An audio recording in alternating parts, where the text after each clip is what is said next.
Welcome back, everybody. My name is Brandon Baker of Black Dog Barbecue, and today I'm going to walk you through the process of how to make a bone-in turkey breast using Char-Broil's Big Easy Outdoor Air Fryer. Let's check it out. Cooking a bone-in turkey breast is one of my favorite ways to make turkey during the holiday season, and it's really for two reasons. Number one, it's versatile, so this is great if you want to cook more than one if you're cooking for a large group, or if it's just you and you're just making turkey for yourself. It's also a better option than going and buying a whole turkey. The second reason that I like it is because it's going to cook very evenly because it just is the breast. It's not the breast and the legs, and so this way you can really focus on just those breasts to make sure that you can cook it evenly throughout. And like I mentioned, today we're going to be cooking this using Char-Broil's Big Easy Outdoor Air Fryer, which is great because number one, we're not going to be using any oils, which means no flare-ups. And then in addition to that, that means you've got your oven space for making all the sides and desserts. So what's great about cooking this way is you're going to be using infrared heat to cook the turkey, which is great because it's going to make a nice crispy skin while also keeping that meat very nice and juicy. Plus, because we're only going to be cooking the turkey breast, this is only going to take about an hour tops for this cook, whereas if I'm cooking a whole turkey, it's going to take significantly longer than that time. For the turkey itself, you can really break the prep down into three phases. Number one is going to be injection. Number two is going to be adding butter underneath the skin. And number three is going to be seasoning the turkey. Now, when you're injecting a turkey, you want to make sure that you're doing so in the thickest part of the meat.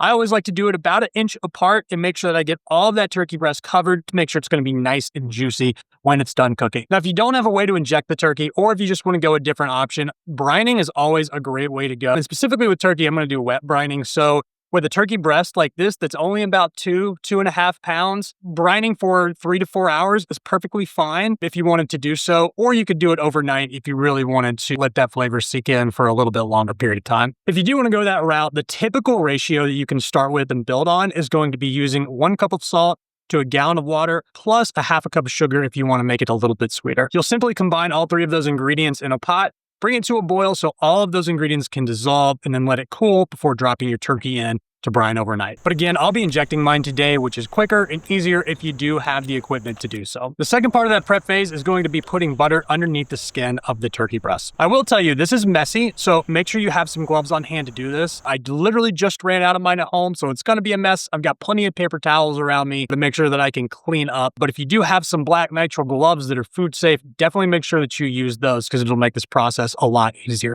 But you're simply going to be putting that butter underneath the skin of the turkey breast, and that's going to do 2 things for you. Number one, that's going to add flavor because fat does equal flavor.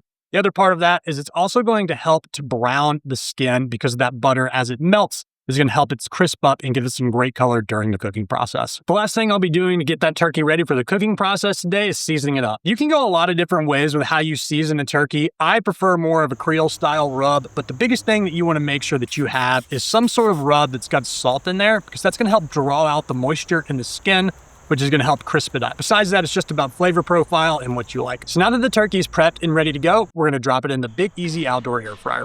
And like I mentioned, this is going to take roughly an hour to cook, and we're only going to pull it out once or twice in between to give it a baste. Besides that, we're going to let it go and let the outdoor air fryer do the cooking. The goal here is to cook that turkey till it registers about 160 to 162 degrees, and then we're going to let carryover cooking take it to that 165 mark.